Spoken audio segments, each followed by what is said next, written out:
Top of combat in 3 turns, he will be standing up. I will say, well, you wouldn't see Elizabeth, but you would see Alden running by, not looking great, probably. Where you going? Alden's like, everybody's looking real rough. Quarterstaff kind of like slung over his shoulder. Get the out! Didn't I say you could do it? Why are you running? Yeah, Alden's like, we're not gonna die here today. Never mind! We return to the adventuring party. Okay. Sneak around. Sneak. Okay, they're coming. Run away. Run away. That's the first time I've just like had fun with a match in a long time. Okay, so last we left off, you guys crossed over the bridge after kind of having your episode of, haggling in the marketplace, getting everything that you needed to. You sat down to camp for the night because it was starting to get late after spending most of the day kind of gathering your things, getting ready for the journey ahead into the Svalish Woods, which is the kind of like wooded area between here and the next town of Valaki, where you know you need to go. You've also been given a kind of like a side quest to go and meet with the Vistani Elder, who sits near a place called the Serpool, which is kind of like right off the river. It's basically like a slight detour between here and Valaki. So you plan on making that slight detour at the crossroad. The Vistani Elder's name is Madame Ava. You know that much as well. When you crossed the bridge, you met up with 2 people, presumably from the town of Barovia that you just left. A older, kind of middle-aged man, looks a little rough and like ragged, has a sword to his side, with his wife, who also middle-aged woman, looks a little bit rough. Seems like they haven't really showered in a couple of days at least, or bathed in any way, shape, or form. Though they're not as like famished as you might suspect. Seems like they have at least been able to catch some type of food. And they described that they were looking for a group of a family of 4 that were lost in the woods that had 2 children with them. You guys decided to go ahead and camp down for the night and look for them in the morning. Last we left off, you guys were kind of determining where you wanted to kind of put your watches for the night, I believe, and talking to the male, because the female seemed pretty beat and kind of just out of sorts, and so it seemed like everybody was kind of leaving her alone. You do have Irina with you as well. Out of sorts, do you mean like she was crying or like just being hysterical? Very tired. Or something? Tired. Okay. Yeah. Gotcha.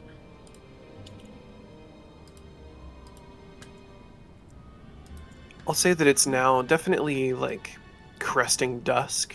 The sun is starting to go down. You notice that the sounds of the night begin to pick up.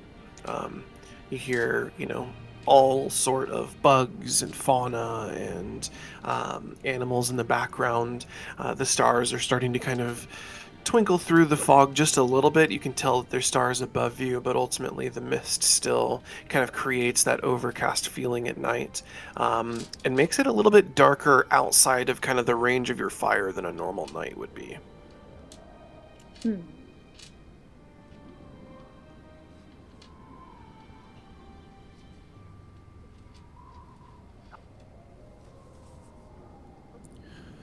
So, where do you go? He's talking to kind of you guys as a group now.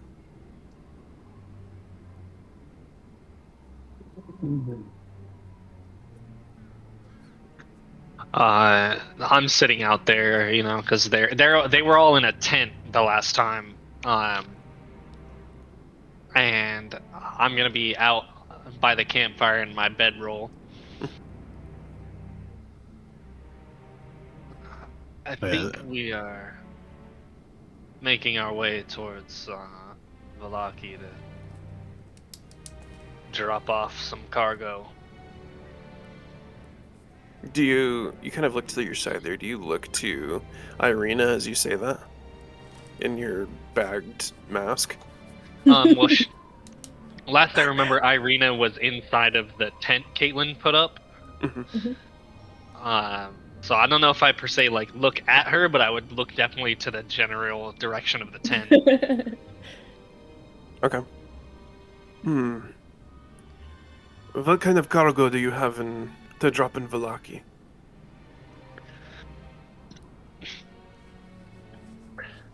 Delicate cargo. You see, the man's kind of got like a goatee. It's not a full beard, but more of like a maybe at one time well-kept goatee. It definitely seems to be a little overgrown now. He hasn't, paid attention to trimming it in quite some time. You see him kind of stroking his goatee a little bit. Interesting. Well, I must say I appreciate you and your friends for helping us find this family that has been left out here. I don't think that they could last much longer. Caelvo is working on transcribing this spell into a spell book, but he kind of looks up a little bit. It's like, well, how long have they been missing? They've been missing probably 4 days now, I think. Maybe a little before that, but we were notified 4 days ago. It's a long time in these mists. Indeed. I hope they're safe. Is there any relation? No, we're not related to them, unfortunately. I don't know. I'd be beside myself if they were my family, but they are members of the town. Small communities have to stick together. Indeed.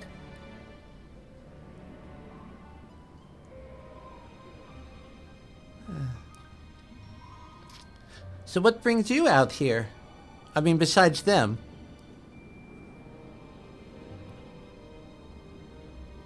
Like, are you going somewhere, or do you live around here, or? Well, we live out in the woods now. There was a time where we lived in the town, and occasionally we make our foray into the town for supplies and other things, but now we live out here. The town is what's the word? A big target for the Count. Yeah, we The kind people of that- figured that. Indeed, it is much harder for him to target us out here in the woods, even though he can, and if he does find us, he will.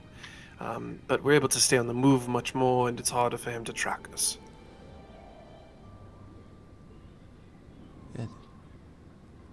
That is good to know, for sure. Although I think we have made ourselves a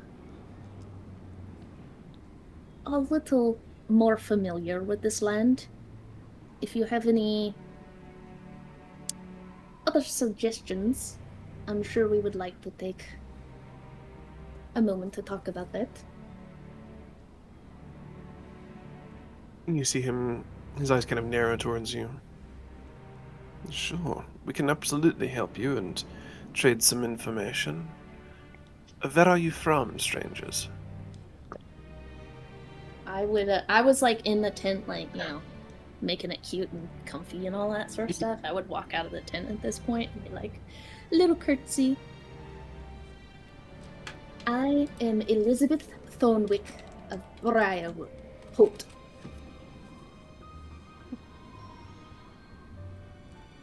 Oh, It is a pleasure to meet you, Elizabeth of Briarholt. And to you as well. I'm Caelvo of Kelpwood, which is made up of 4 seaside villages, but I live in the eastern one, Bogwatch, where I used to. Kind of got lost from there. Ended up here. Not fun, but nice place. Interesting. I must say, Monsieur Caelvo, I've never really seen a creature like you before, but you seem friendly enough, and a friend is always welcome. Well, thank you. I try to be friendly too, unless someone tries to hit me and put a sack over my head. That's not fun. I see that you've perhaps met some of our local vagabonds then. Unfortunately, yes, but we're here We can now. take care of ourselves. Yes, these guys are very strong. Very strong. He kind of looks at Alden and just kind of still feels bad about it and just kind of looks a little down, goes back to writing his spell. Is there a way I can... maybe it's just like an insight check, I'm not sure, but I kind of want to see, like, this guy seems weird to me. There's something off about this gentleman that's rubbing me the wrong way. How can I get a sense of this person? So I'll say that you can roll insight just for like general demeanor. If you feel like if you can kind of determine if he is maybe hiding something, or what. Putting on a front or something. Yeah, exactly. Keep in mind, he currently shares a campfire with a man with a bag over his head with two eyes cut out of it. And I don't know how we're doing vampires in this realm, but do my eyes glint at all in the darkness or anything? Do I have predator eyes shining through? Well, I rolled a perception and I rolled a nat 1, so I think this guy's my best friend. I'll say that while you're by the campfire, you don't have any kind of like predatory, like a glint right in your eyes that might kind of strike him as off. But definitely if like you were out in the middle of the woods or something and he like looked over and saw you, that might like, depending on his perception or her perception, give you away a little bit. But I'll even red eyes. Well, he's got a bag on his head. He's got a bag on his head. You might only be able to see his eyes on his face, but it's a bit distracting. Yeah. I rolled a 17 plus 4, so that's a 21, I believe. So I'll say that you notice that he is guarded against you guys, but like no more necessarily than you may be him. You guys are strangers in a very hostile land that have just met. And yeah, I'll say that it doesn't really seem like he's hiding anything auspicious or out of the ordinary, just as guarded as you guys kind of seem to be. Interested, intrigued, curious, but not overly so. Yeah, it doesn't seem like he's hiding any kind of evil intent, I would say. Okay. No, there's no evil in our tent. What are you talking about? Evil in which tent? You don't know what Irina's doing in there.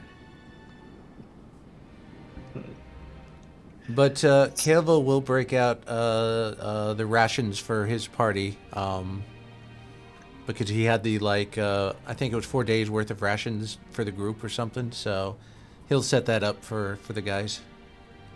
Okay. That is 3 left. So eventually, as dusk turns into night and night turns into twilight, you guys have had your rations from Caelvo. Caelvo, I'll say that by this point you've inscribed your spell into your spell book. Cool.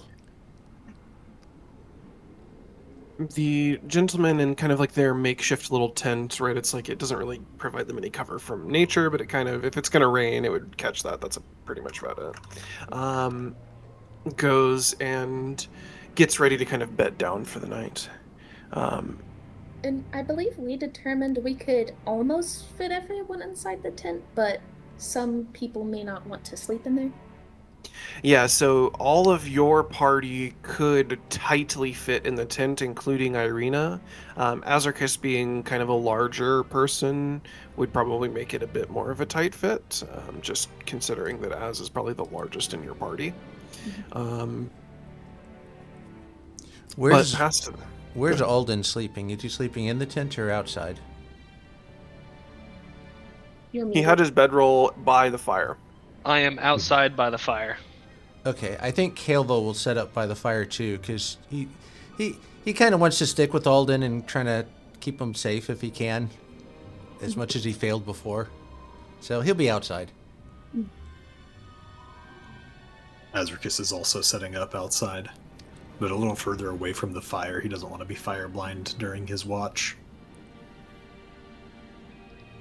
Poor Elizabeth all by herself. Nah, Irina's definitely. No, she's in got there. Irina. They have a. Oh, that's they have right. like a little. They're having a They're having a girls' little night. girls' night. Slumber We're party. having a party. They're gonna do each other's hair. I'm gonna step away for a moment, but I still have my headset on. Well, now that he has stepped away, go ahead. No, I'm just kidding. This is exactly what happens when Azricus steps away. We all Yeah. die. You're all gonna roll initiative now, and without him here. No, but there might be some interesting combat coming up. Who is taking the first watch? Elizabeth would like to take a watch, but if everybody else rushes to do it, she would not. Caelvo will take I first imagine- watch. Okay. Because while everyone's setting up, he can send Chirp to hop around, or at least as people are settling in, whatever. Give me either an Arcana or Perception check. Is everybody starting to kind of bed down? The camp is becoming a lot more quiet. The crackle of the fire is really the only thing filling the air, other than maybe Azricus snoring or the newcomer and his wife snoring kind of off in the distance. Okay, first thing, I'm going to roll a flat d20. And Frog's perception is +1, so that's 8 total. You notice through the eyes of Chirp movement kind of off in the distance. It's a little too dark for you to really be able to see what it is or how fast it's moving really, but you can tell that there's movement. The kind of like transmission from Chirp's mind to your mind feels a little blurred right now. You've just had a long, hard couple of days. You have yet to have kind of your long rest since, meeting Count Strahd and going through everything that you have in the past couple of days. Mm-hmm. And so, yeah, the magic feels a little fuzzy. You're kind of having a hard time making out what's off in the distance, but you can tell that there's movement. You don't know if it's wild animals. You don't know what it could possibly be. I will say, even on an 8, though, you can tell that there's not, like, a large amount. It's not like, 10 creatures coming at you or something like that. Mm-hmm. But that's all you really notice. That's fine. I think we had said this at the end of the last session too, that I'm not pulling out my grave dirt while we have strangers around, so I am not taking a rest here. So I am also awake. Okay. Well, since I'm there, I'll at least let you know. Just a little bit of movement in that direction. I'll keep an eye on it, but I'll let you know if it gets worse, or just be aware.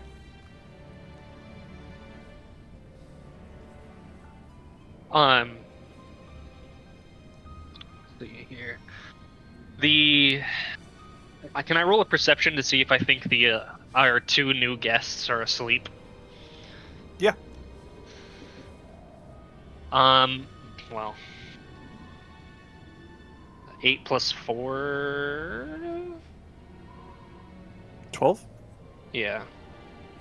I don't know if I have a +4. That's what I'm double checking on. Of course, it kicked me from Oh. Yeah. D&D Beyond. I also have to re-sign in on my iPad.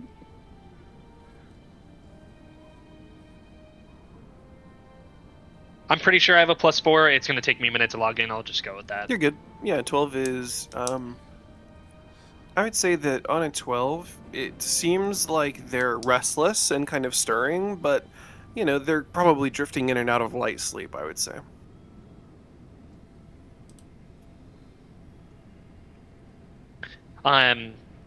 I'll kind of look up from my. I was, tucked away in my little sleeping bag, but I'll look at you, Caelvo, and like point to where you kind of gestured to of where you saw movement, and I will say, you saw them from there. It was pretty far away, so it's not like they'll be here any minute, but Okay. definitely something. It could just be animals, but just awareness.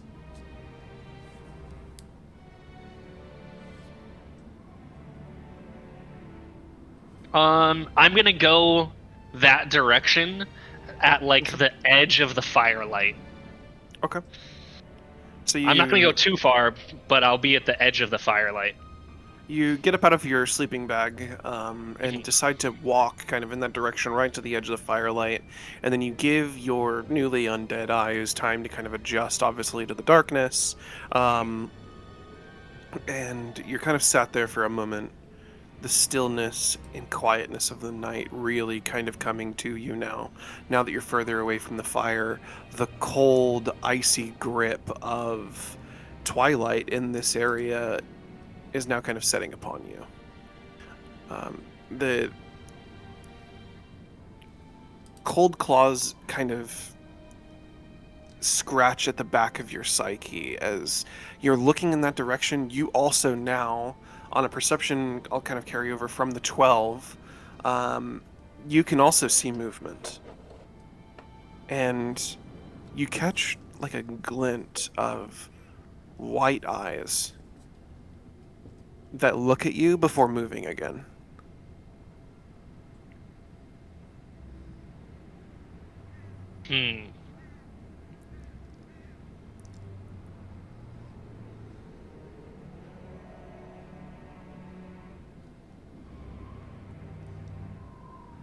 They're not moving farther away from you, though. They're like encircling our camp. Is that what it looks like? Or I'll roll a perception to see if that's what I feel like they're doing. No, give me insight instead of perception. Insight? Okay. Yeah, because you're kind of trying to determine what their tactics might be in this moment, if there are any tactics at all. Well, I have much less insight. I have rolled 9, and I think I have a 2 to insight. I think I have a low bonus to that one. I'll say that you kind of take a moment to get your wits about you, and like try to think about if you are being kind of encircled, maybe, and you don't really see movement. It seems kind of a cluster, right? They're kind of maybe like moving side to side, maybe moving like slightly closer to your camp, but it doesn't necessarily seem intended all that much. They're not moving with necessarily like a purpose to come and attack you, or at least yet. And yeah, they seem to just kind of be moving almost even aimlessly throughout the forest on that 11. But they are not like moving away from you, or like kind of to the east or the west of you, for example. They are kind of staying within a certain kind of like radius of your camp. I will say, Alden, that you know of all... Actually, do you know this? Azricus, have you kind of talked with Alden about your ability to like sense things? I don't think not at length, but I was muted. I didn't realize that. I don't think you have outright said that you have a really, really high ability to perceive things, but you've definitely sensed things that to Alden would be suspicious without an elevated level of sense. yeah, definitely that.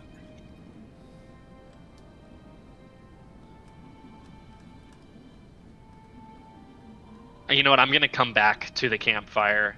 You said my insight. I was gonna see. Well, that's what I was doing. I was trying to find my insight. Mm-hmm.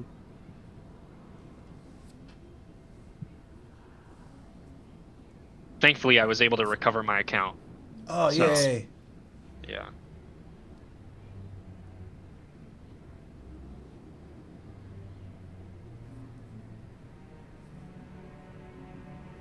Yeah, it was a +2, so 11 insight. Okay. So you're gonna walk back to the fire now. You know there's something out there kind of doing like a semicircle around your camp, but it doesn't necessarily seem to be like intent on attacking or really trying to like encircle with any type of strategy or tactics. Mhm. Though Something there is watches us. I know not what it is. Do you just kind of say that aloud at the campfire, Yeah. or are you talking? Okay.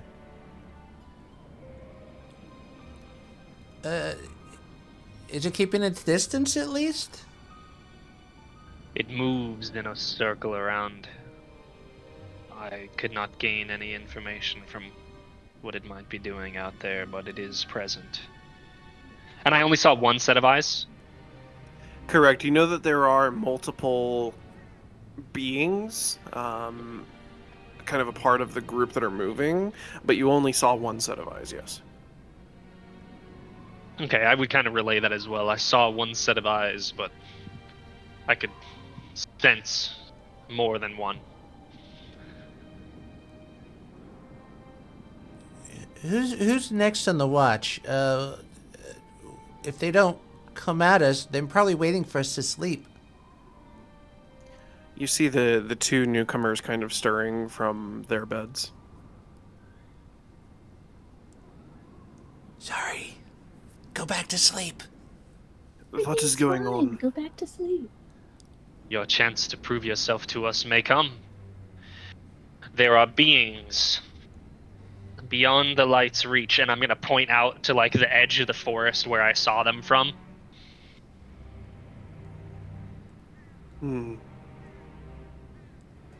Sometimes there are roaming packs of wolves out here.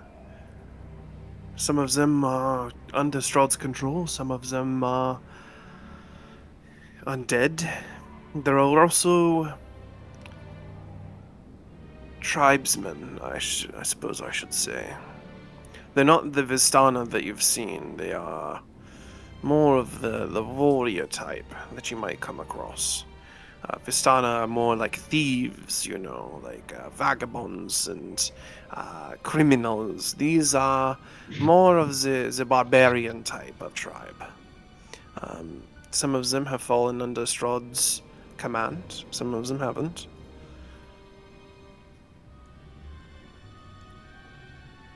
He kind of gets up now, his wife also getting up. She uses the crossbow that she has to kind of like help her stand up from bed. She's also like, you know, very tired at this point. They both seem kind of tired, deep bags under their eyes. And they both kind of walk to the edge where you pointed out. They walk to kind of the edge of the fire, taking a moment to kind of wake up. You see them kind of rubbing their eyes a little bit and looking out into the distance. I'll say at this point as well, Azricus and Elizabeth, you probably are stirring at this point as well. There's like a lot of movement and a lot of noise happening, so probably wouldn't be very easy to sleep. Little did you know I was already awake. I've been tossing and turning all night. I'll take the next watch. I like grumpily like go next to the fire and sit down and just like look around.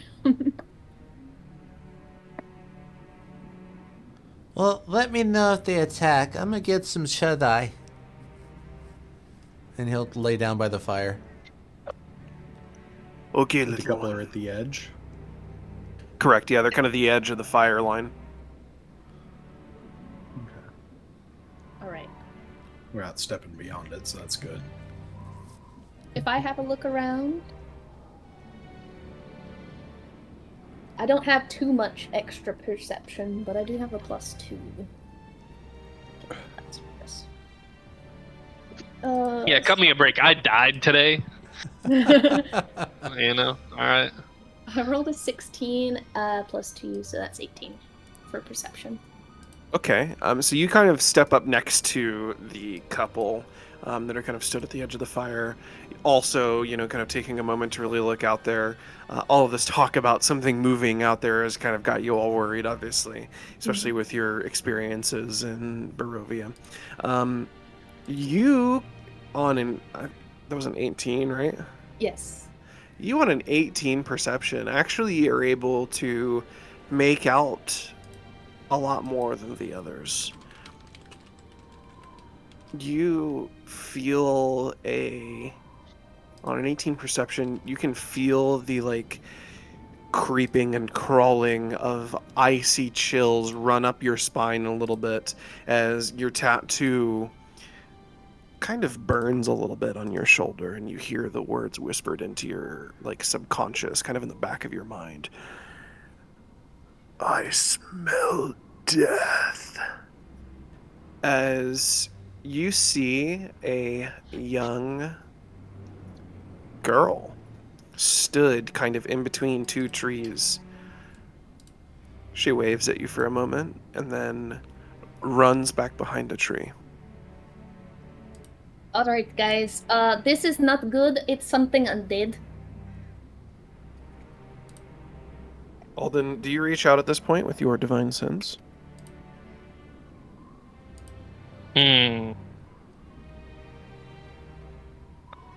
Azricus is getting up for sure. No. How I don't reach out with divine sense.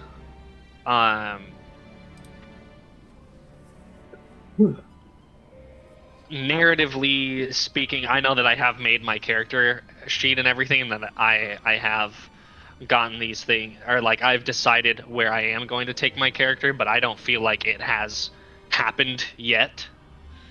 If that makes sense. Yeah. I'm at this point in time.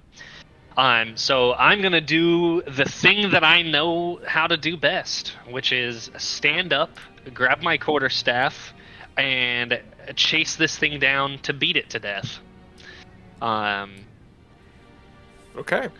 I don't think there's gonna be a real opportune moment for anybody to have any objections to that, but As you kind of rush past everyone, I'll even say Elizabeth, the like kind of backdraft off of him causes your dress to kind of whoosh forward as he is full sprint into the darkness of the forest at this point, quarterstaff kind of like behind him in the ready position.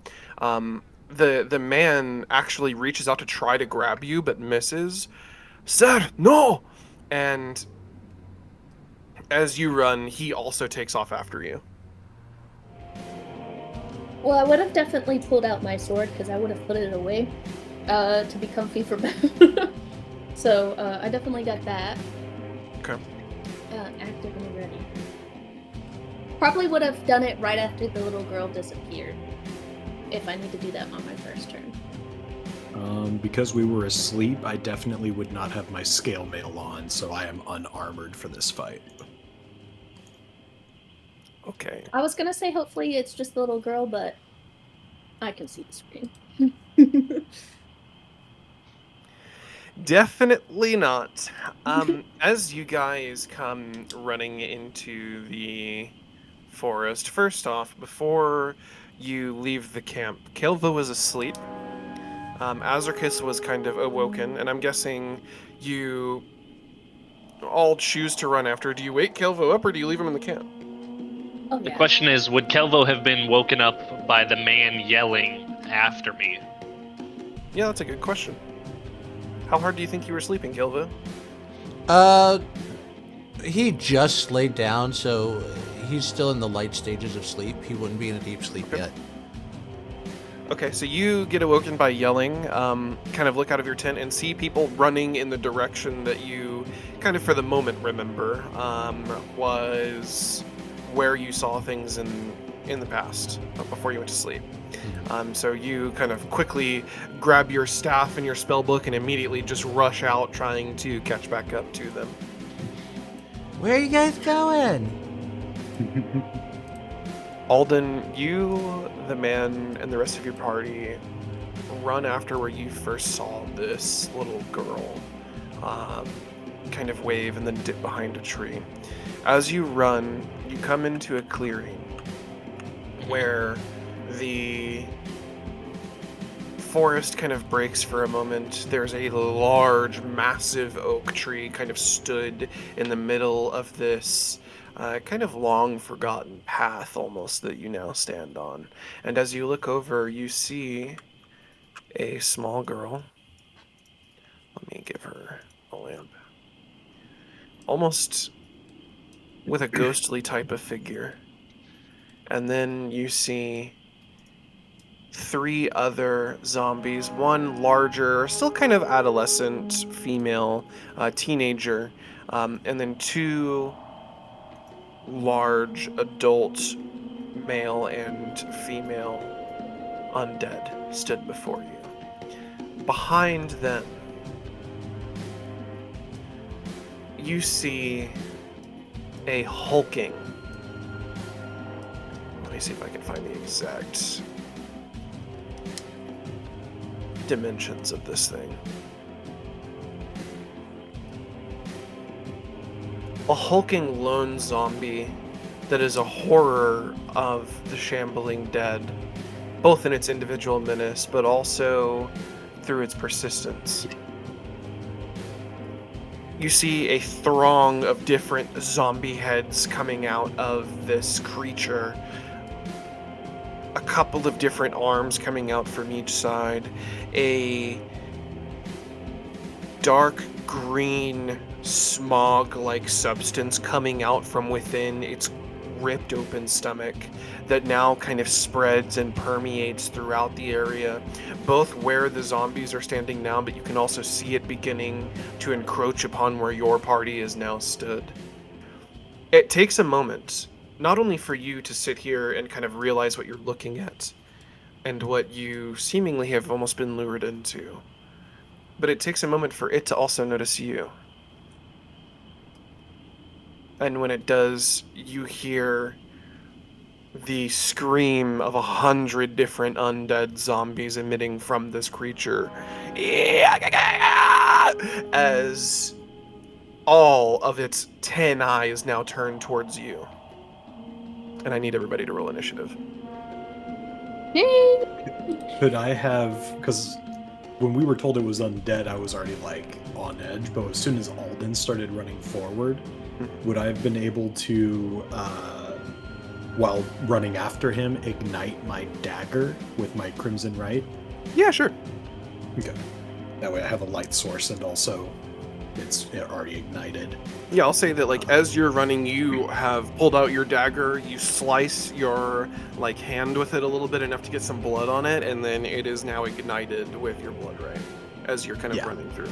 I do roll a d4 of damage that I take. I love rolling high for hurting myself.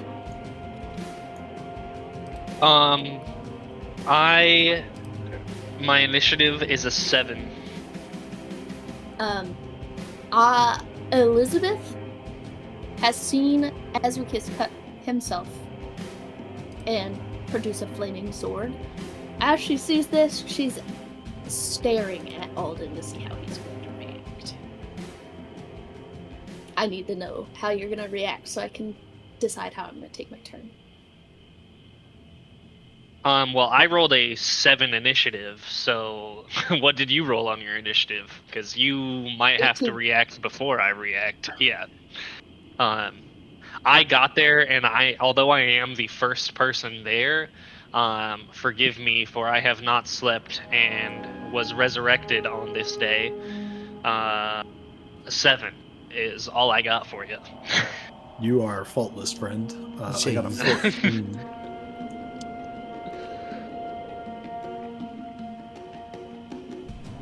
The realization that the enemies that stand before me are something that I was very well equipped to destroy prior to my death.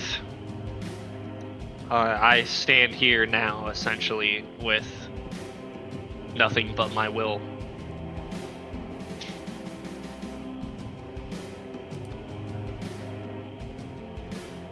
Somehow I get there first. Oh. He has that moment, like whenever you've been doing something for too long and you start to like just kind of zone out and you start sleeping on the road while you're driving. He does that while standing there looking at the undead. Elizabeth and Caelvo, what did you roll? 19. 15. I didn't realize I had a +1.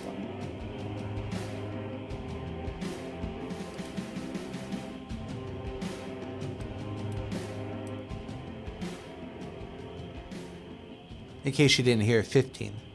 Yep, got it. Okay. Okay. As you hear this like belching scream come from this creature, it takes its turn.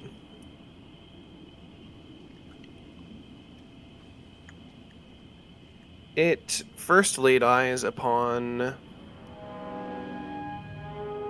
I'll say it first laid eyes upon you, Alden, just because you were kind of the first one to enter the clearing. And it decides that it's going to make a beeline directly towards you. As if it is able to move to me, as it enters my reach, it provokes an opportunity attack. Okay, I don't know if it's able to actually reach you from where it is. I'm just making sure that it doesn't have anything else that it needs and or does. Okay. It definitely seems like it can make it to you. Yeah. And I'll say that it provokes the attack of Op as well. So it provokes the attack of Op first. I'll even say, on its way, you see it kind of knock the others a little bit off balance on its way to you. It running to you with, like, for its size, quite astonishing speed. So yeah, roll your attack of Op that you send on it. As it runs at me, it kind of brings me back into the moment that it's now its fight or its flight. And yeah, I'm gonna make my melee with that. 14 to hit.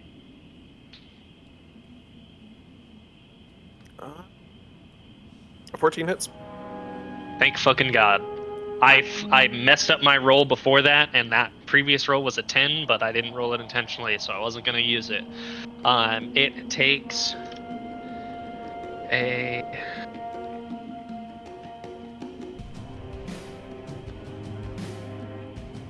I believe a D8. Hold on a second. The two-handed quarterstaff is a D8, right? It's not on my character sheet for some reason. Yeah, I'm just gonna say it's a D8. I know the one hand is a D6. So Correct. D6 for one hand, D8 for two.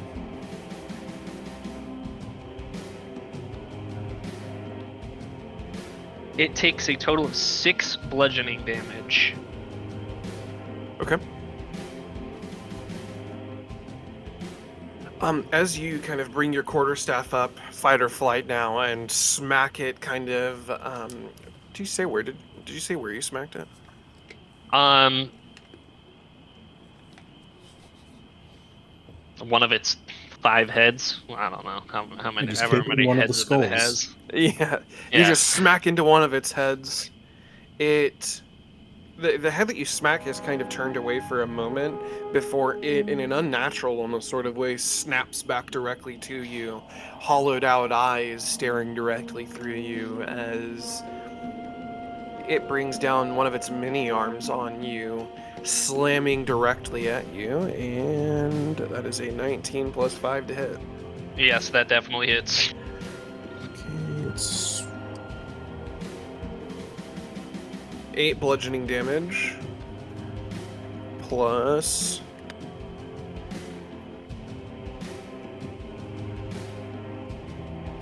9 necrotic damage. Damn. It then swings down another arm directly towards your body, fist completely balled up, attempting to smash you again. That is a 4 plus 5 for 9, which misses, and that ends its turn. It is now the woman's turn with the crossbow in the back that came up to try and help save you guys from this menace. She draws out her crossbow, attempts to shoot the monster directly in the face, rolls another 4. Jesus, this die sucks. And misses. She's in a pretty decent spot for now, so I'll just leave that. Elizabeth, I need you to make a Constitution saving throw. Okay, saving throw. So, the saving throws are the ones that's on the top, right? The pluses? Right underneath your Constitution and stuff? Are you in D&D Beyond or Roll20? Yeah. This one.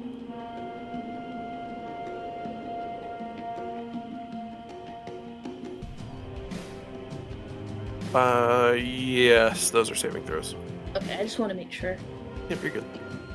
Alright, I got a 15 total, 14 on the die. It's actually the little box beneath your strength and dex. Oh, they're so small. Okay, it's still the Yeah. same one. But yeah. Okay, no. so you got 14 on the die plus, what is your con? 1. It's Okay. still 15. You save. Sweet. So yeah, you can continue your turn as normal. Okay. At the beginning of my turn, I take a small thing out of my pocket and stab my hand to make it bleed, and I cast Bane. A drop of blood is all that's needed, but I don't know that, so I just stab my hand, and I cast it on the big guy. Okay. I am gonna have to take a step forward to cast it on one of the zombies. I literally just need to do like this. It's within 30 feet. Remind me, what does Bane do again? Okay, it does. All the Up to targets 3. have to make a charisma save. Okay. And if they fail, it's a minus D. It's basically the opposite of bless. It's a minus D4 to all attacks, Yeah. saving throws, and ability score or ability checks. I think I don't remember. What's your DC on it? It says the save DC is 14. Unfortunately. Okay, big guy saves, and then which other one are you casting it on? Or how many can you cast it on, I guess? I can cast it on 3 people within 30 feet, so I wanted to cast it on the big guy, the woman, and whoever was the closest zombie in the back. In the Ignoring back? little girl. Yeah. Okay, so this is probably closest to you, and then you wanted to cast it on the woman as well. Okay.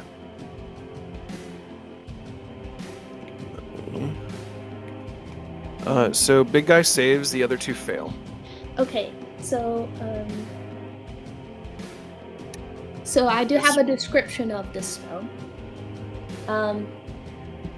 What you guys see is, as Elizabeth is casting this spell, her shadow starts looking a little weird.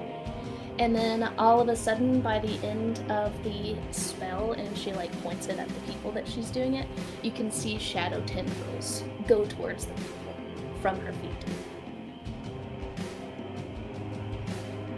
I suppose it would only go on the 2 that fail. So you kind of look like Shikamaru for a moment, as like the shadow tendrils like reach out and like grab under the 2 that it succeeded on, and the shadows kind of feel like they're weighing them down for a moment. Awesome. And what else do you do? Do you make any movement? Or any additional movement, I suppose? I think I probably would take a step back since I'm not in anybody's thing, and I'm just gonna come back over here to Caelvo. Okay. And then that would end my turn. It's now the female zombie's turn, and with the Bane kind of reaching below her feet, she doesn't really seem fazed by it. She doesn't really understand that any kind of magic is even really taking hold of her. And she's gonna run directly to you, as trying to avoid this thing, only just out of pure survival. She can definitely make it.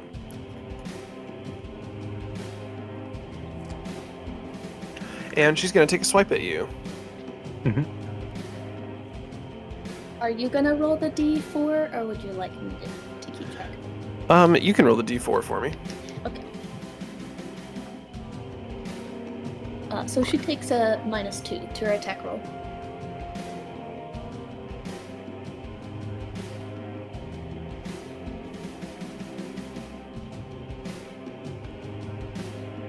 There's 2. Oh, and adds the natural armor right now. Yep. Mm-hmm. But he needed What's her that. AC? 10? 12? 13 Oh, that's not bad. plus She 3 takes- dex. She takes a swipe at you with +3 to hit, -2, so +1 for a 15, which hits. Yep. And does 4 bludgeoning damage to you. Okay. And that ends her turn. Caelvo, it's your turn. Well, we suddenly have friends, so he's like, oh, why? We just want to sleep. And he sees Elizabeth run back and kind of gives her the thumbs up, and then he's like, all right. And then he'll call out, Thara, slap you! And he'll bring his hands together and clap. But there's a silence. There's like nothing that really happens until... That is right.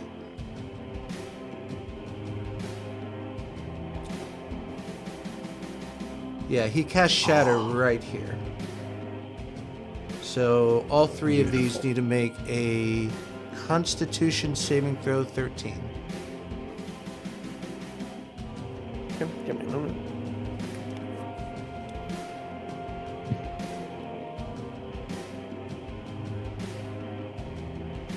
Big guy saves.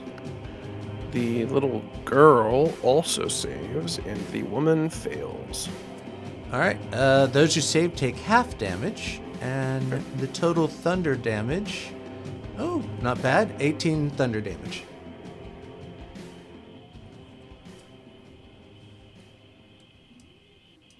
That's really good. It's like 3d8, right? Yeah, and then I'll kind That's of really move good. behind this tree here, hide, or get out of line of sight at least, and he'll end his turn back here. You got this, guys. That is 2 mana used.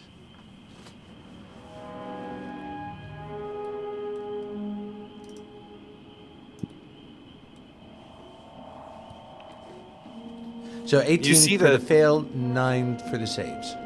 Okay. You see that for the young girl, her form almost goes incorporeal for a moment as the thunder kind of reverberates through her, almost like distorting for a second before she becomes fully visible again. The zombie female who took full damage gets blasted to where it like kind of has to take a few shambling steps like forward. Narratively, I'm not going to actually like make her move forward. But she kind of, narratively moves forward a little bit, almost stumbling down to the ground from it. Big boy doesn't really move at all from it. Yeah. I texted you a response.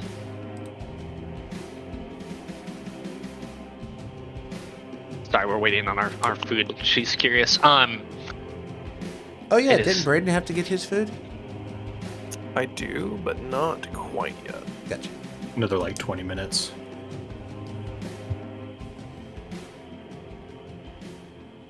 Okay, is that the who's up next? Oh wait, I believe it that's loaded the in end for of me now. Caelvo's turn, yeah? That is the end of Caelvo's turn. Okay, Azricus, it's your go. All right. Well, this is not an ideal situation, so Azricus is not going to pull any punches. He is going to activate his hybrid transformation. So again, he begins to grow his skin, stretching. There's almost like cuts, like the places where he cuts himself to activate his hemocraft split open and begin to like bleed slightly as his body kind of grows. Teeth get a little bit sharper, eyes a little lupine, fingers elongating into claws, and I only have an action after that. I am going to just take a melee attack with my dagger at the female zombie in front of me. Okay. That definitely hits. 15 plus 5? Yeah. 15 plus 5, so dirty 20. Yeah, that hits. And it's 2d4 plus 5. So 9 points of slashing or piercing, and 2 points of fire damage. Okay. You sink your dagger into her. The flames catch a light on her kind of like old, dead, leathery skin as the zombie kind of reaches up and grabs onto your arm before falling limp, dead. Whip the dagger out. And then I'm going to start facing down at the big monstrosity. Okay.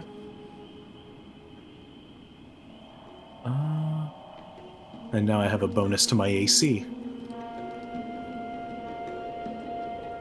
Oh, that's Is that the end of your Do you turn? get an AC bonus when you kill Yes. stuff?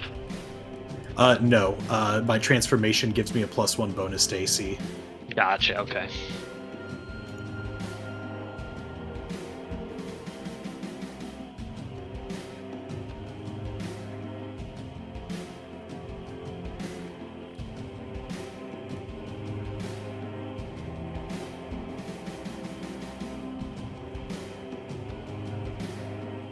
This zombie's literally going to step over the dead woman, just like crushing her guts under the weight of his foot as he takes another swipe at you, Azricus. Yep. 14 AC. Minus I don't know 2. if this one's baned. Yeah. Yep, this one is banned. It doesn't really matter because it rolled a fucking 3, so it attempts to like take a swipe at you, but as it kind of steps on the dead flesh of its fallen comrade in front of it, it seems to kind of throw its balance off a little bit, and it misses you, even though you are a bigger target now for sure. Just slaps on his shoulder with no strength behind it. Yep. And that means that it is your turn, Alden. Alrighty.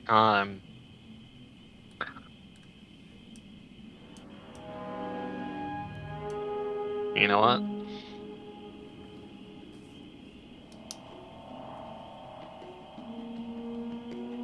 I'm gonna make another quarterstaff attack on the big man in front of me.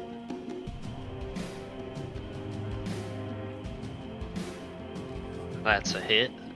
I rolled an 11 and I have a +6, so 17. Okay. And let's see here. Get my D8 going.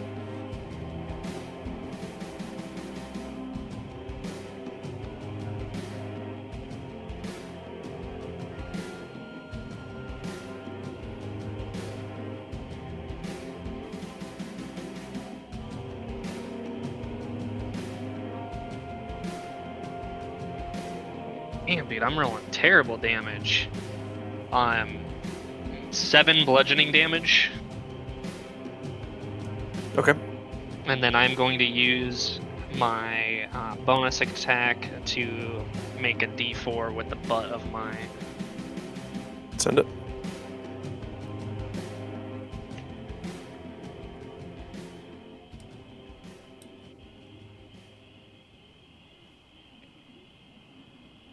Then 1 + 4, so 5. Wait, is the D4, like, it's just a D4 flat with, is there no bonus on top of that for Polearm Master? It doesn't say it on my character sheet, but I couldn't remember. I think it is just an extra D4, but you can, like, especially we'll when you just hit do like the level 11, you get the improved smite, which adds a D8 onto it, right, for undead creatures and stuff.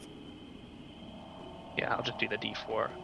Yeah, that's what makes it so so broken, is that you 1 basically get damage. like multiple free D8 in a turn because of the like improved smite, I think. Yeah, he takes an extra 1. So 7 plus 1, 8 bludgeoning damage. Okay. You kind of like spin your quarterstaff, whap, whap, and smack kind of into the middle of it, and this creature does not move. I think that at this point, it's probably clearly setting in for you the like direness of the situation. Does that end your turn? Yes. The final zombie in the back, not the little girl, I believe can move up to you, but I will see.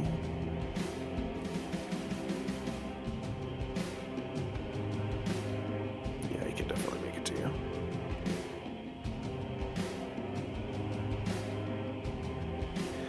Rocks up, and instead of taking a swipe at you, he as he goes to swipe at you, he's sprinting towards you at full speed now, kind of rounding around the big guy that's in front of him, and attempts to full body tackle you onto the ground. Well, you know what he does take? He takes an attack of opportunity. That's right. Go ahead and send that. 18 plus 6. That definitely hits. Let's get the D8 going. Come on, D8. Quit fucking me here. 3 plus 4, so 7 again. Okay. He takes 7 bludgeoning damage.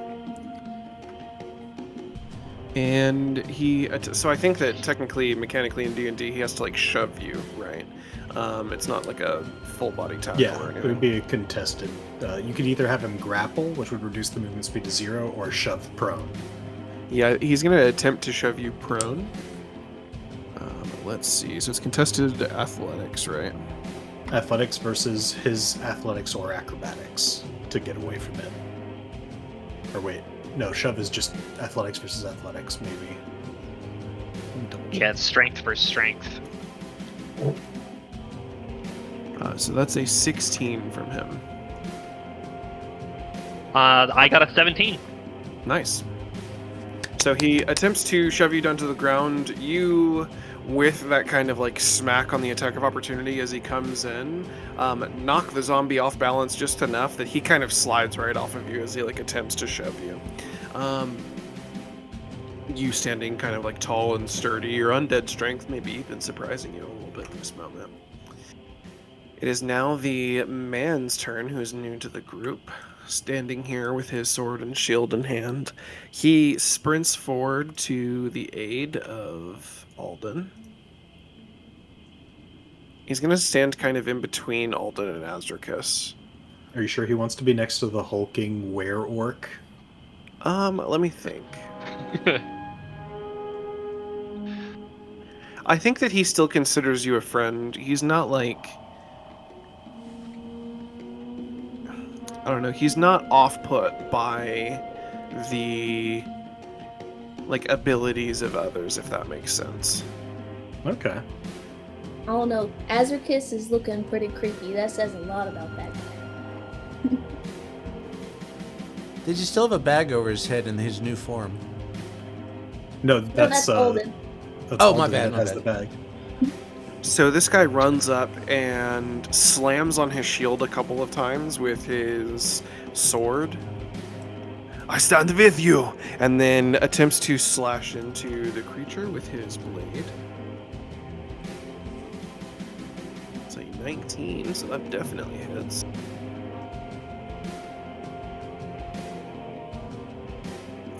Or 6 slashing damage, not terrible.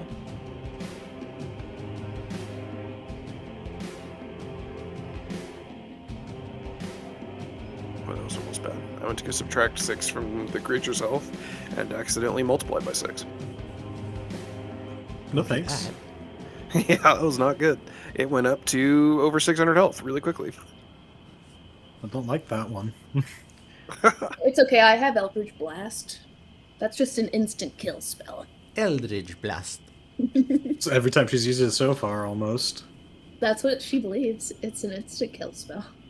And that ends his turn. It is now the little girl's turn as you see her spirit. Instead of... I don't know how I'm going to do this, actually. Hold on. You don't have to do that.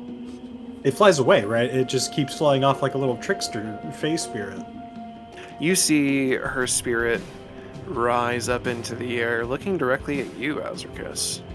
Her pale white eyes now staring directly down to you. As I need you to make a wisdom saving throw. Oh, that's fun. Make me roll things. I'm okay at this. I'm okay at wisdom. Oh, that's not bad. 16 plus 2. 18.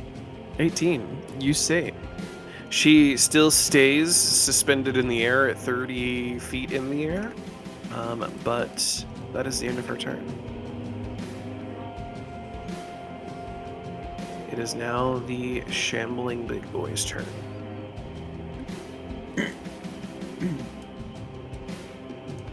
Nah, he doesn't have to go. I actually forgot, by the way, as well. Alden, I need you to make a Constitution saving throw. It's the DC. 12. Okay, let's see here. As I also need the same from you.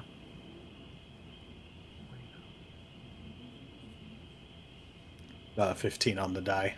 Okay. Big boy needs a bath. Does he stink? There is green. Oh, I rolled a smog 17. emanating Let's from go. him. Thank fucking Okay. God. Nice. I'm going to give myself disadvantage because I have very, very sharp smell. Do not put your die away, though, as this creature, he extends, or it extends its arms out to either side of it, kind of stretching the guts in its stomach where it's it's slashed open essentially, and you see that kind of the rib cage that helps to kind of form the skin over that area now spreads out as virulent miasma now spreads in a 30 feet radius out from it, which hits everybody but Caelvo and the wife. Ooh. Hoo, hoo, hoo. Smart. I need con saving throws from everybody. Would you say that this is stink or just pure necromantic power? It is specifically a toxic gas, so you absolutely have some stink in your nostrils now. I definitely fail. I got a 5. Okay.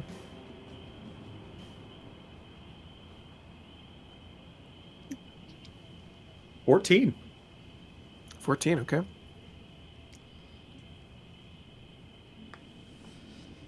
It'd be funny if his flaming blade ignited it. Combustible toxins. Yep, Yeah, you my all just favorite. blow up. I got a 16 for my con save. Okay. How injured are you looking right now, Alden?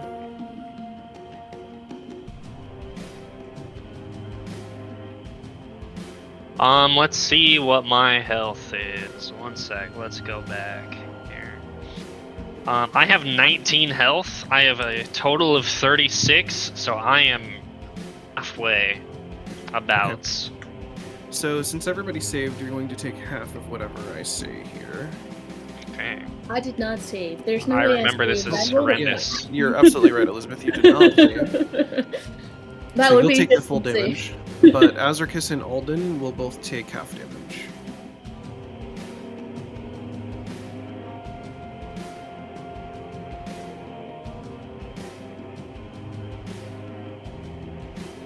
Azricus and Alden, you both take 7 necrotic damage. Let me make sure. No, it's poison damage, excuse me. And Elizabeth, you take 14 poison damage.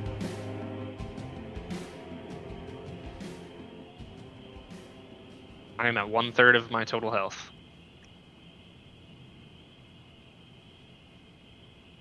You see the gentleman who stands beside you now, shield up, coughing rather viciously as the poison enters his lungs. Blood kind of coming out of one of his nostrils now. Specifically, you, Alden, can probably pick up on this first, followed pretty closely by Azricus. Azricus, you know, the scent of blood isn't unknown to you necessarily, especially in this state, but it's not like something you have a craving for. So I imagine that Alden would pick up on it first, even through the smell of this toxic gas. This creature now chooses to bring both of its arms down onto you at once, Alden. Oof. First attack. What's your AC? My AC is 17. First attack hits. Second attack. What is this? Is 17. Meets beats. But does that mean that you beat or that I beat? You hit. You beat, because Okay. you're attacking my AC. The man with the shield chooses to use his reaction to step in front of you with his shield and block the incoming damage to you. Understanding and having looked at you, you probably, I mean, for an undead creature, who really knows, but you probably weren't looking too good. He also saw you get hit point blank kind of in the first round of combat. Mhm. He coughing this like virulent toxic gas filling up his lungs, chooses to step in front of you and take the full brunt of this damage. Let's see how much damage it does.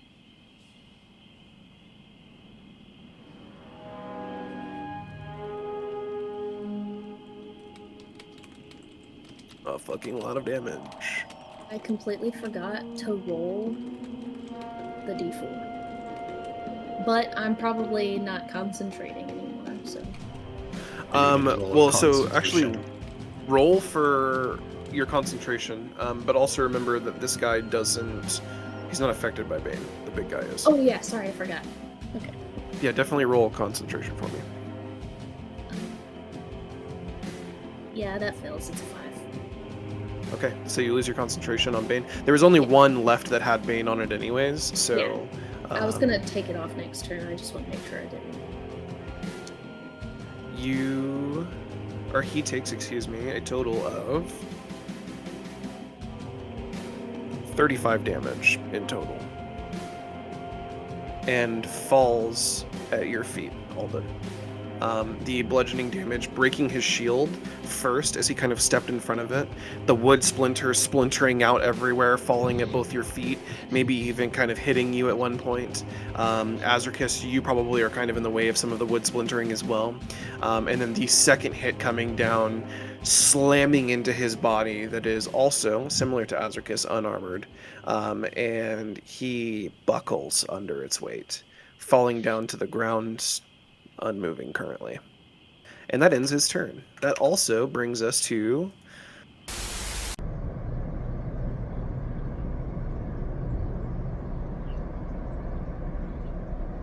Intermission. So, last we left off before our break, Alden, you saw the man who you had just met as this creature kind of like unleashed its toxic gas, the toxic gas spreading all around you. You see blood kind of coming from his nose before he looks to you, sees the creature coming down, and says, "Don't worry, friend." And then steps in front of you, taking the first attack to his shield, the shield shattering before you, and then the second attack slamming him into the ground, presumably unconscious, maybe dead. It is now his wife's turn as she screams, "No! Jorgen!" and then shoots another shot at the creature. That is a 16 to hit, which absolutely hits. Does 7 damage. Piercing to the creature. And runs up to him after firing the shot. And that ends her turn. Elizabeth, it is your turn.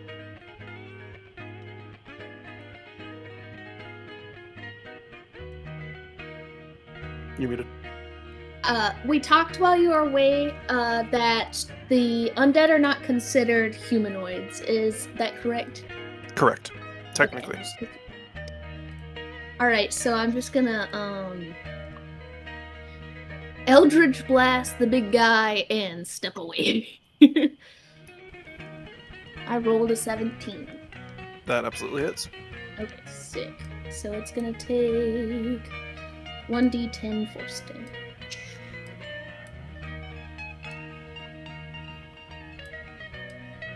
That is a 2. Okay. The dark, shadowy, necromantic magic extends from your palm, whizzing right by Alden and Azricus, who just before them had someone stood between them, now no longer stands, and slams into the creature. And it is now... Female zombie is dead. Caelvo, your turn. My turn. Okay. Well, he'll peek out from the tree. He'll kind of spy at what's going on, and he's like, "You got this! Kick their butts! Raw!" And he emits a mighty croak, and he uses croak call, which everyone gets an advantage on your next attack. Nice. And then he'll go back and hide behind the tree again. Good luck, guys! With that mighty croak call, Azricus, you hear it with your now more lupine senses. Feeling the rage emit through you, it is your turn. DM, Yes. would you say that I could potentially convert the advantage on an attack into advantage on, say, like an athletics to try and shove the large monstrosity? Yes, I'll go with it. I'll grant it. You can't take the advantage on that and an attack this turn if you had multi. No, just for the- example. yeah. Just the shove though. Absolutely go for it. First roll's So pretty it's good. contested athletics. Let's see.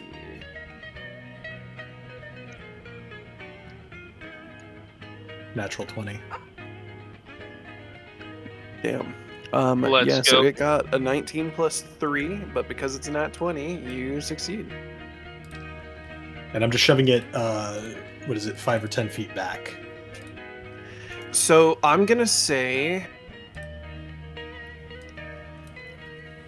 let's see, actually, do you mind if narratively, because it's so large, you go down onto the ground on top of it as well? Like, for you to put your full force of your body into this thing, because, I mean, it's fucking huge comparatively to you. So the idea I actually had was, because it has like 4 legs, was getting up under the knee joints and just trying to upend it, throw Okay. it back a little bit. Yeah, okay. Yeah, it goes down onto the ground with a nat 20.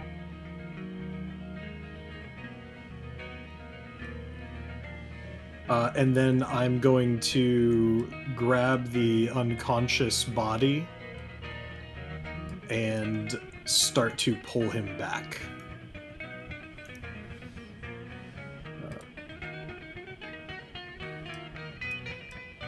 I think I can get to at least back there. Let me double check. Yeah. I can go further. I can get all the way back here.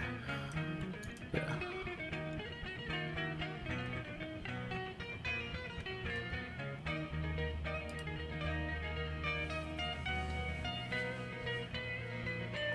And does that end your turn? Yeah, that'll end my turn. Okay. Did the Oh, this other zombie's- zombie do an attack of opportunity on me as I ran Um, away? Yeah, I mean, he was definitely already on you, so I'll say that he does an attack of op on you. AC 14. He misses. Nice. It is that zombie's turn, so as he attempts to attack Azricus, he misses and then turns to the now wife. Hold on, let me just get rid of this fucking thing.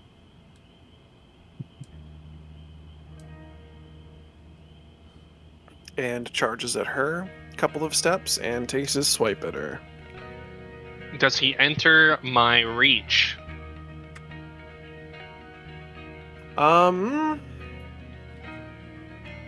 Yeah, sure. He also misses on her, so go ahead and take your attack of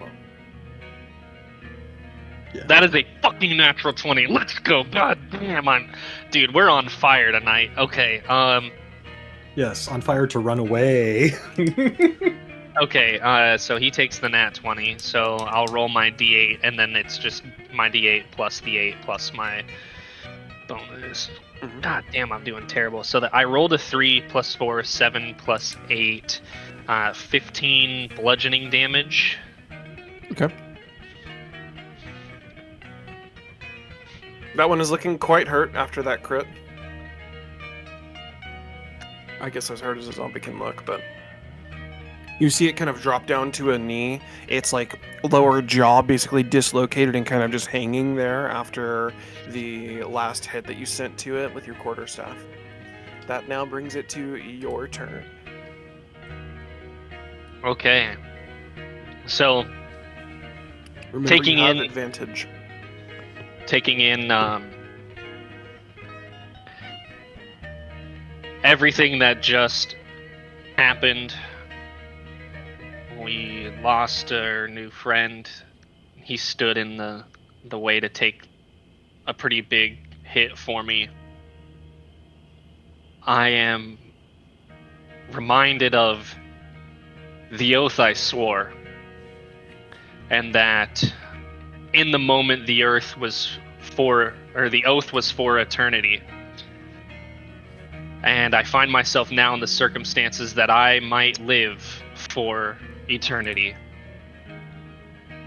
Can I add something else that you would have experienced in the moment that your friend took the 2 hits for you?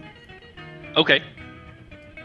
In that moment, as your friend kind of looked to the side at you, told you not to worry, and then stood in front of what was a blow that could have potentially ended you as well, based on the damage that was rolled, and you saw the crushing force that was sent to you.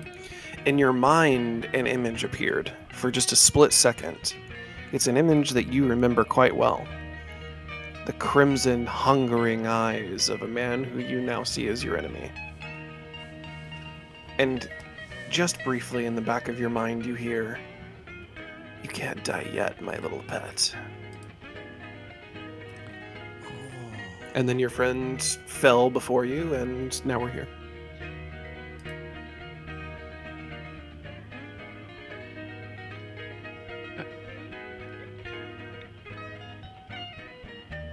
Faced with, the words of the man who took my god from me, and the weight of the oath I swore.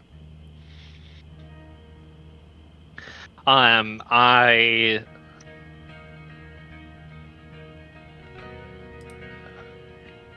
briefly turn back, and I know that Azricus is actively moving away from me,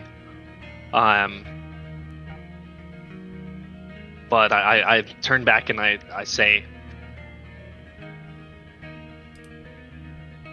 "We will not fall," and I use my channel divinity, abjure enemy on the big guy. He has disadvantage because he's an undead, and he has to roll a DC 12. Remind me, what does Abjure Enemy do? He has a wisdom saving throw. It is a DC. The DC for that is 12. Okay. On a failure, the creature is frightened and its speed is reduced to 0, and it can't benefit from bonuses of speed for 1 minute or until it takes any damage. Interesting. Okay. I will tell you that the disadvantage given by your holy oath is the only thing that saved that, because it rolled a nat 20 and a 14, and it has a -3 on its wisdom. And then the other zombie, that is the one I just hit before, I'm going to use a bonus attack to hit it with the butt of my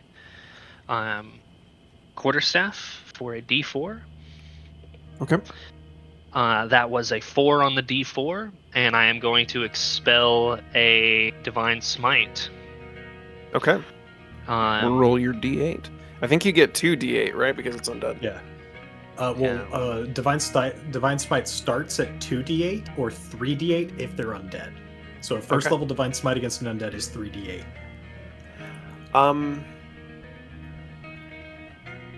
So I will tell you, this creature looks quite beaten up. The creature that is on the ground does not as much. I will allow you to use your bonus attack on the creature on the ground, narratively, because I think it sounds fucking cooler. And yeah, 3d8 would be a waste on the zombie, like, that's fucking currently standing. And I think that you should both mechanically and narratively use it on the creature on the ground. I understand that it only typically allows you to do it on a creature that you've attacked already, but I would allow it on the creature on the ground. So you do the 1d4 plus the 3d8, or if you dump a spell slot, then you do more, obviously. Well, the only issue is my my Abjure enemy. If it takes any damage, is it will no longer be frightened. Oof. Yeah. So. Well, yeah, that's up to you then. And narratively, this just kind of fits for me. I know he's for sure low health. Oh wait, actually, the one that's behind me hasn't really taken any damage other than the 7 or whatever I hit to him. So, I'll do the other one then. Yeah. Sounds good. Let's see what this damage is for the 3d8. So that was 2d8, and I got 3. So let me roll the third one. And then 7, so 10 damage plus the 4 from so 14 damage to the one that's standing up behind me. 10 of it is radiant, and 4 is bludgeoning. Okay. Both the standing zombies are extremely bloodied right now. And then there's the zombie the shambling zombie that's on its back currently. And then I'm going to grab the distraught woman's arm and tell her to run, and I'm going to expend all of my movement in an attempt to flee. She kind of shrugs off your arm. And we'll see why when we get to her turn, but you flee to where? Okay. You will take an attack of op from the one that you just attacked. That's fine. That is a 12 plus 3 for 15. That misses. Okay. I also need Azricus and Alden roll a con save, because you started your turn, I just forgot. If you start your turn within 10 feet of this creature, even if it's on its back, you 15. Have to con save. Okay. I got a 17. Okay, you both save.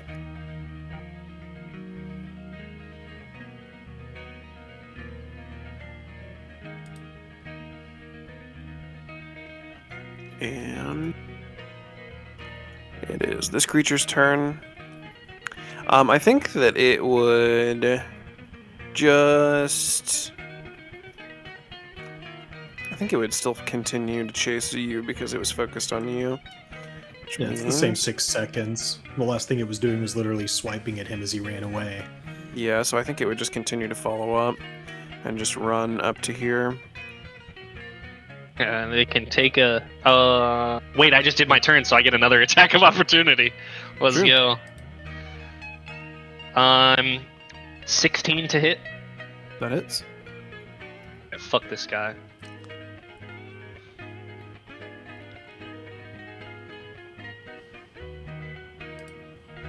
Unless you roll insanely low damage, you probably will dispatch it here. 7 plus 4, so 11 total damage. Yeah, describe there. how you, like, as this thing follows up, describe how you dispatch it. So I was turned and running away, right? Mm-hmm. And it's kind of on my tail as I am running. I get to the point of our group, and with both hands on my quarterstaff, I kind of like pivot in the ground. I'm like running, pivot in the ground, and just turn and whack. Like, I just knew the thing was gonna follow me behind, and I just basically cave its fucking head in. Hell yeah. Awesome. It is this guy's turn. Okay. Now it is the spirit's turn.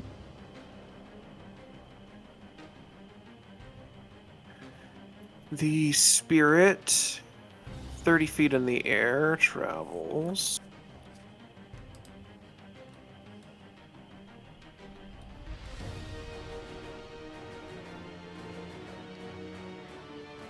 Here.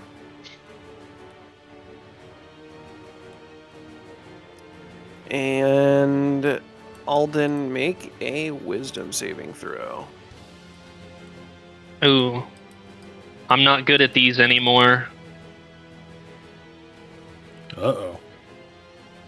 Ooh. I rolled a 3. Okay, you are frightened for 1 minute. You can repeat the saving throw at the end of each of your turn. And if, like, this creature is still within your line of sight, then you have disadvantage. But essentially, during your turn, you just run away. I don't know if that was, like, necessarily what your intention was anyways, but... This creature's turn, it can do nothing because of the Abjure. Does the Abjure only last for a minute, or for, like, the round, or... No, it is 1 minute. 1 minute. Can it try at the end of each of its turns to... Nope. resist? The only way to get out of it is by taking damage. Okay. It stays on the ground then.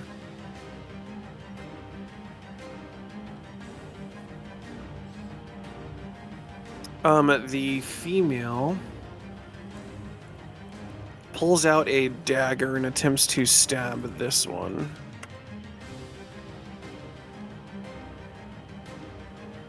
With a 6, she misses. And she'll take Alden's advice and try to turn and run, taking an attack of op. This one has missed every attack so far. And of course it fucking hits that one. For 7 slashing. Okay. She takes the attack of op and runs back here to her husband, and that's the end of her turn. Elizabeth, your go. Alright, except for Caelvo, we're all basically together. So, there's no way for me to really know if the big guy is, like, close to death, is there? Or, like... Give me insight just for intuition purposes. Yeah. Okay, let's see. Insight. I feel like I would... I think you would be aware that it's only been hit, like, once or twice. Yeah, we are in run mode. We are in run mode in every sense of the word. I could cast a spell that does 4d4 damage to anybody that walks into it, or I could cast a spell on one creature that does 3d12. So, above the table, I just did something to the big creature that is going to kill us all that will make it not be able to kill us all for 10 rounds of combat. Okay. There's also your insight still. There's also the little girl floating above. True. Yeah, that is casting mind affecting stuff on us as well.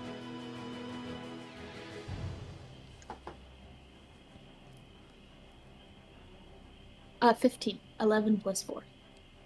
Okay. On a 15, I'll say that based on the damage that's been done to it so far, and kind of the way that it's affected it,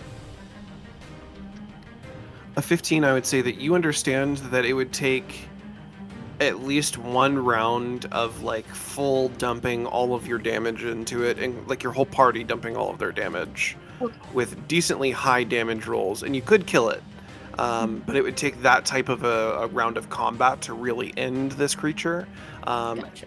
If not, you're probably going to need, like, 2 or 3 rounds based on the damage rolls you guys have had so far. Focus fire. Alrighty, then let me make sure I get the range on this correct so I can see what it looks like. 5-foot cube. of daggers is what I'm trying to make. Cloud of daggers. Oh. So they that's a won't good follow one. us because it'll be right behind us. 5-foot cube centered on a point within range. Each creature. Okay. So would it have to be square or is rectangle? If it's a 5-foot cube, Uh-huh. it would be like 1 square. 1 square? Unless that's a 10-foot square. how is that a 1x1? Oh, yeah. Oh. That doesn't look like a 1x1. Yeah, those are 5 feet. Yeah, Judging by the so size you're of like our- slightly That doesn't off sound, where it like, is, but helpful at all.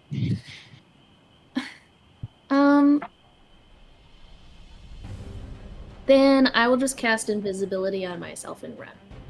so what I'll say that you could do is you could basically create the cube over the creature so that when it does get up, if it does at any point, it would end up taking that damage because it like stands up into the daggers, right? It's just like another mechanism to try to keep it on the ground if you wanted. Or if it does choose to get up, then it's going to take the damage from them. Yeah, but 4d4 on a big creature, I feel like it's not really worth it. True. I mean, even if you max roll it, it's what, 16? And I haven't been rolling very well on the d4s today. So yeah, I'm still gonna cast invisibility on myself. I only have 7 health, so it makes sense. And then keep on running. Okay.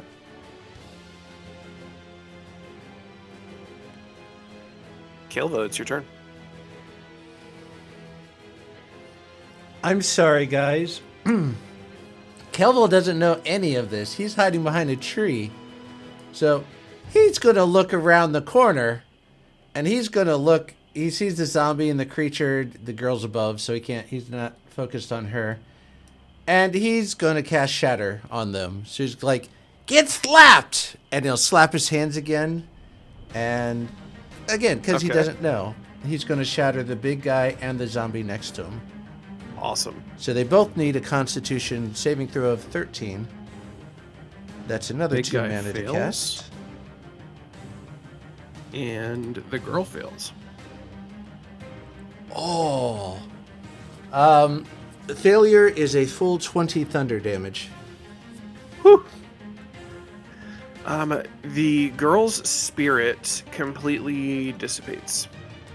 You are no longer feared, by the way, either, Alden. And he'll hide behind the tree again.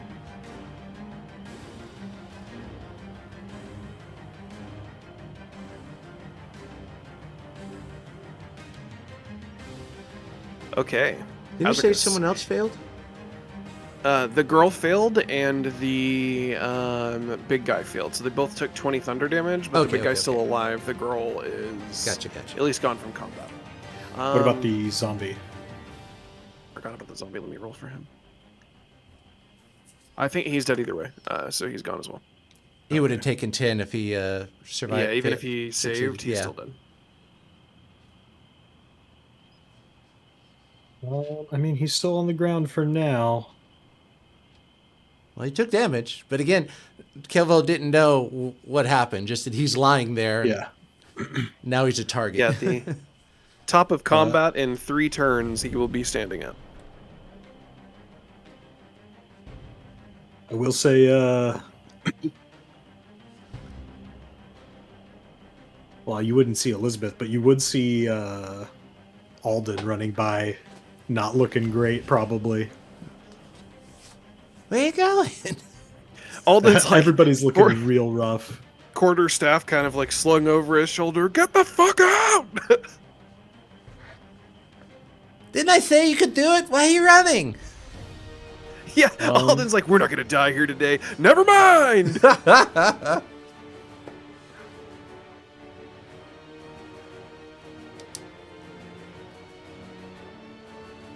I am going to hoist the unconscious body onto his wife.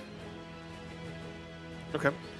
I am going to sheath my dagger, and I am going to rip my arms down, or my hands down both my arms, and cover both of my claws in blood and flame. Okay. Where's my D4? Blood It's hiding in and the shadows. flame.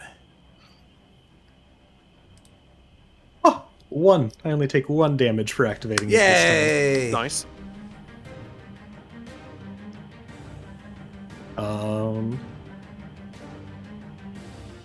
I'm gonna hold my action for an attack. Okay, so you're holding there. So you like hoist his unconscious body onto his wife. Yeah. And you're kind of stood there waiting for the creature to presumably come at you. Yes. Okay, cool. Alden, your turn. You see all of this happening. I would say probably hear more so than actually see what Caelvo did. But you hear the kind of thunderclap behind you. And you also, I would say, probably do see Azricus choose to kind of stand his ground in that moment. What do you do?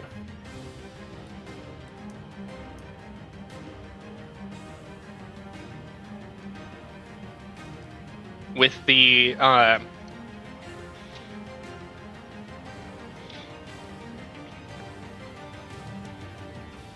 man on his wife's back, I gain control back of my mind. I'm no longer running in fear from the spell that was cast on me. I see that Caelvo casted the ability on the downed creature.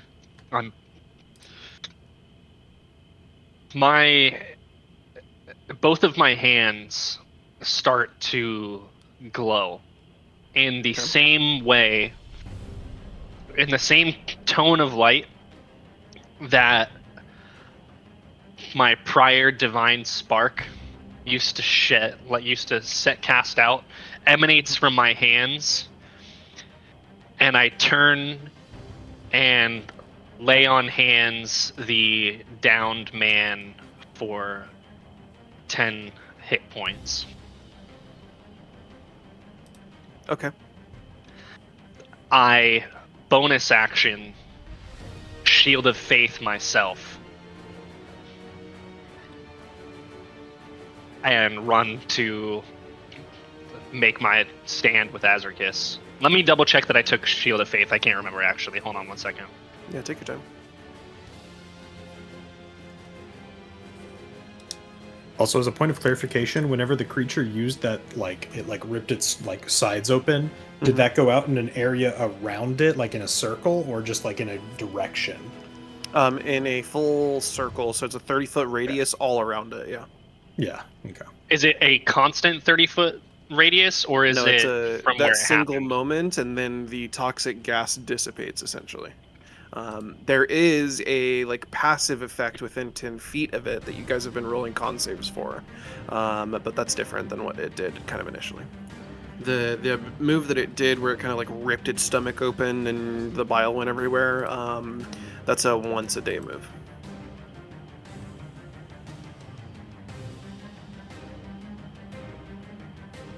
Did you take Shield of Faith? I did not actually. Wait, hold on. Okay.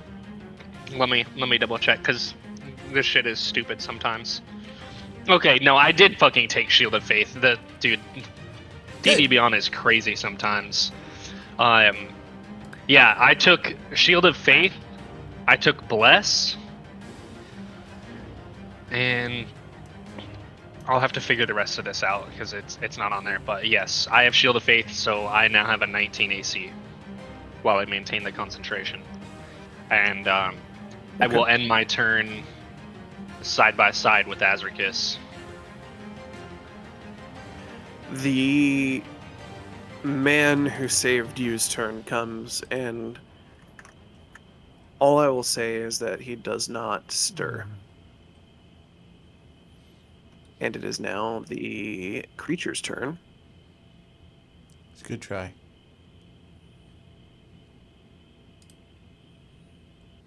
He may or may not be dead yet, but yeah, he does not stand up or do what you would kind of expect for him to in the moment. That's right. The creature stands using half of its movement, and then the other half of its movement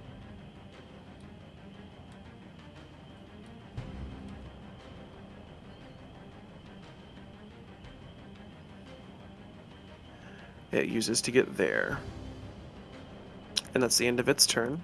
The wife, holding her husband, instead continues to try to drag him away instead of like attempting to attack the creature. So she moves 15 feet here.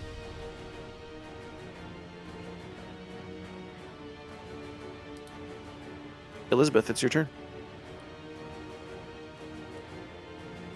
All right, let me see where I'm at.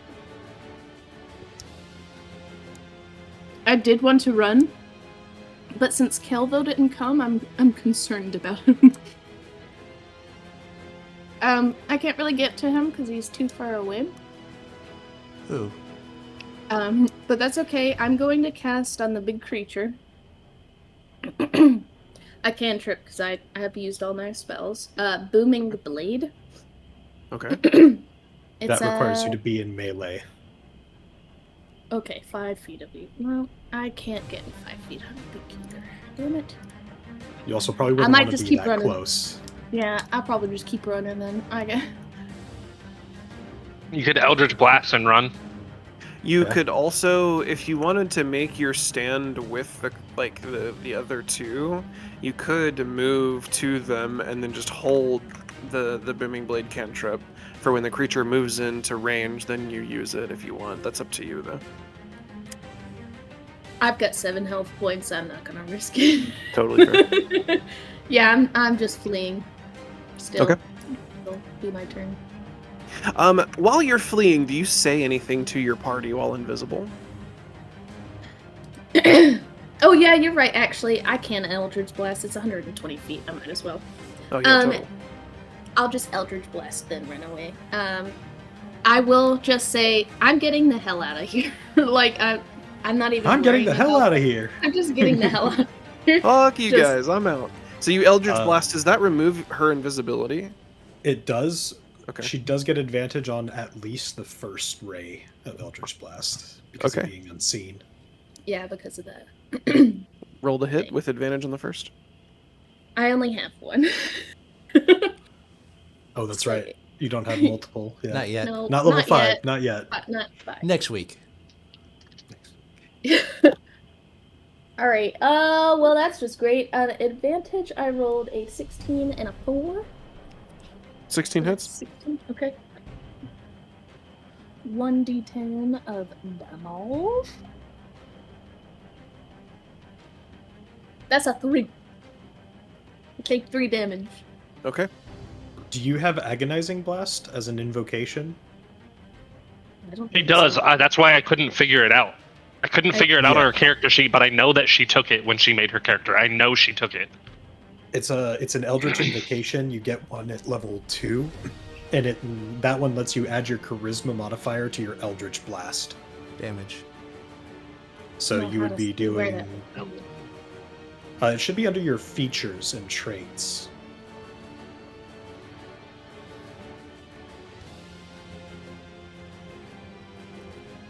Features and traits. It would be Eldritch Invocation is Pact of the Blade. And Agonizing Blast. And add Charisma modifier. Okay, so my modifier on Charisma is +6. Okay, so you do 9 damage then, yeah? Yeah. It should There's just 3 be. plus 6. What's your Charisma score? My Charisma score? Oh yeah, Yeah, 'cause surely it's the bonus. modifier to your Charisma. So My Charisma's 18. So it's a +4. Okay. Okay. So it's 7 force damage. Got it. Okay. Okay. Caelvo, Mm-hmm. it is now your turn. Elizabeth shot an Eldritch Blast. You saw her come out of invisibility, and she said, "I'm out of here, guys," and is just continuing to run the other way. Well, hearing her say that and shooting her blast and feeling the ground quake as this thing is like charging up to his friends, he's going to run, but he's going to run a different way. So he's going to go 5, 10, 15, 20, 25. And then he's going to turn the face to the creature, and he's going to go, for Alden! And he's going to he's got 3 mana left, so he'll use 2 to do another Thunder Wave, right on its little freaking heads. So another con save of 13. You roll that. Nah. It fails. Only 11 thunder damage. And I have 1 mana left.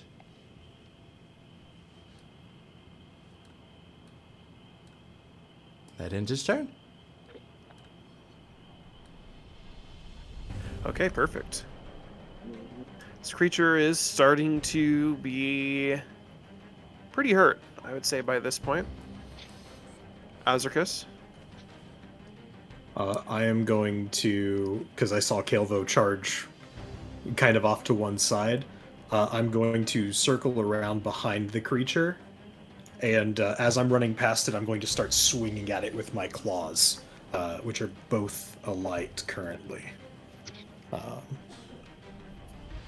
Let me see. I think I can make, I don't know if it's 2 or 3 attacks. 2 attacks. Yeah. And I have a +1 to my melee damage while I'm transformed. I need to remember that. The first one is... That's an 11 on the die +6, I think. 11 + 5. So 16. That hits. And second attack... Another 11. Also hits. These are D6s for my hybrid form. Yeah.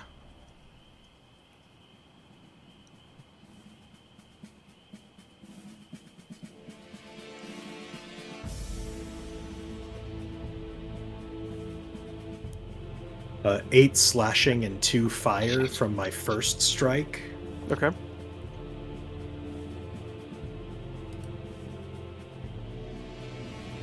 And 8 slashing and 4 fire from the second.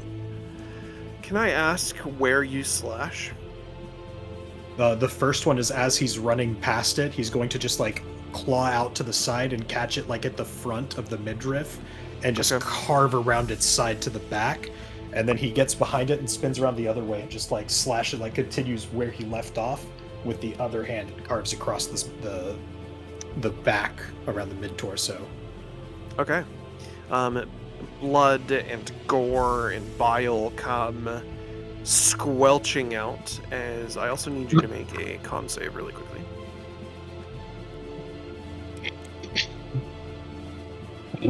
Oh, that's bad. 6. Okay, you are now poisoned until the end of your next turn. You cannot be healed. Blood and bile and poison come squelching out as you scratch across this creature. Narratively, you fail the con save, but as you're kind of scratching across this creature, its bile and poison kind of gets in your eyes and in your face and in your nose, thus poisoning you, the poison entering your bloodstream. You take no mind of it in this moment, though, as you follow up with a second slash across its back. The creature now falling down on, I mean, it's got like 6 legs, so like on 2 of its knees as it brings one of its large lumbering hands down to the ground, looking directly forward to Alden, as it is now your turn. So you want to know what I forgot? I'm a vampire. True. I regenerate health. You do regenerate health every round, yes, unless in water or sunlight. I believe I'm at full health. You are probably quite healthy, I would imagine, yeah. I don't know exactly how many turns it's been, but you're definitely healthy. Well, I'm only down less than 19, and I've It's attacked been 3 rounds. Yeah. So, I'll say yeah, you're 'cause full health. well, I would be a little shy. I'll put myself at 30. I'll say I'm at 30 health. Because I have 36 total. I'll say, yeah. I'm cool with that. Why is it not working this right?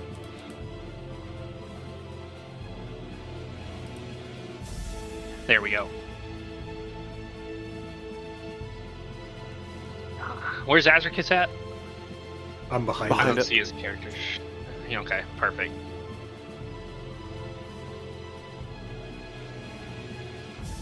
I'm gonna run at it and do an overhand attack with my quarterstaff.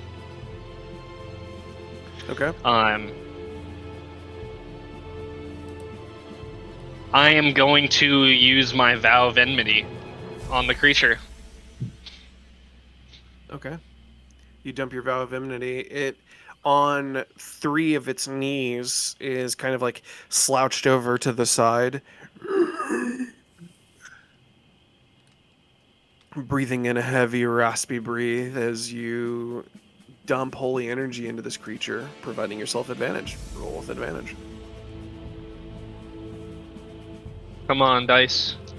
One of these fuckers be a 20. Oh my god! Caitlin, come here. Check the dice. Verify the fact. Well, that's that. Verify the fact. Let's. For Alden! I charge this thing. Dude, this could not fucking have come out better for me.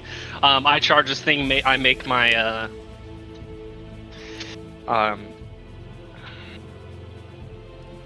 So What is my it, a question D8? for you is, do you dump a Divine Smite into this? So I do have one more spell slot left. So I will be dumping a Divine Smite.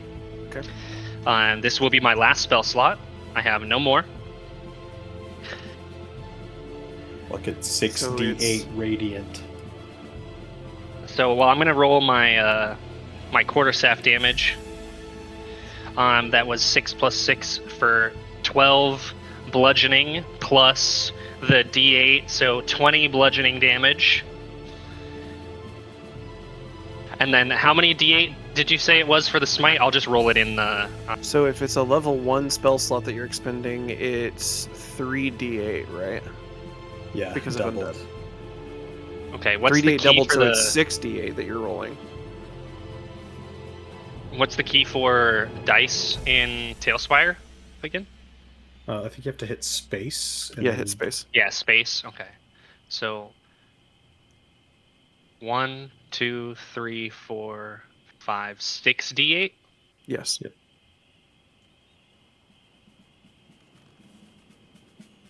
Oh my god. 35 35 radiant damage. radiant damage. 55 damage in one hit. So I would like for you to describe how you decimate this creature. Oh, brother. I said I was running at him, right? And, each step, boom, a flashback of a memory hits me. The first step, I'm back to the moments before we entered the mist where I was rallied with my troops and one of my men ran in after Caitlin's father. Next step, I'm reminded to when we first got through the mist and we saw Caelvo and he was getting outnumbered and they had a bag over his head. And then the step afterwards, I'm reminded of the first time I came across Strahd and I whacked him with my stick, and he disappeared and he had ended up actually catching my quarterstaff. Fourth and final step, I'm reminded of the moments of the first time I swore my oath to the eternal fire, and I make my jump up and smash with a downward spike with my quarterstaff. And you know how there's like 3 heads in a line down the center of the thing? I just break all 3 of those heads off with the quarterstaff. As you break all 3 of the heads off with the quarterstaff, and your quarterstaff is kind of buried in the flesh and gore before you.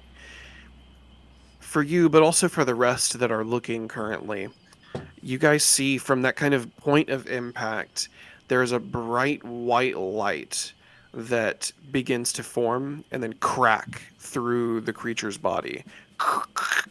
as it cracks through, and then the creature explodes in a white, hot, radiant, divine light. And before we finish our session, please roll Constitution. Alden, I forgot to ask you. That is a natural 1. You are poisoned and cannot heal for at least, I think it's we'll just say like another minute or so until you can get it out of your system. But you now probably at least, like, narratively understand why the guy didn't get up from your lay on hands, I would imagine. Because you feel the poison kind of course through your undead body. So creature- lay on hands, if you expend 2 points on lay on hands, it removes poison. And Does I it really expended do that? 10. You have to do that specifically. You have to pick one function or the other: curing a disease or poison, or giving. Oh, health. okay. Oh. Gotcha. So, you watch as the creature now, like, half of its body just completely exploded off of it. Parts of it, like, still kind of sizzling and stuff as it falls, boom, boom, down to the ground, dead.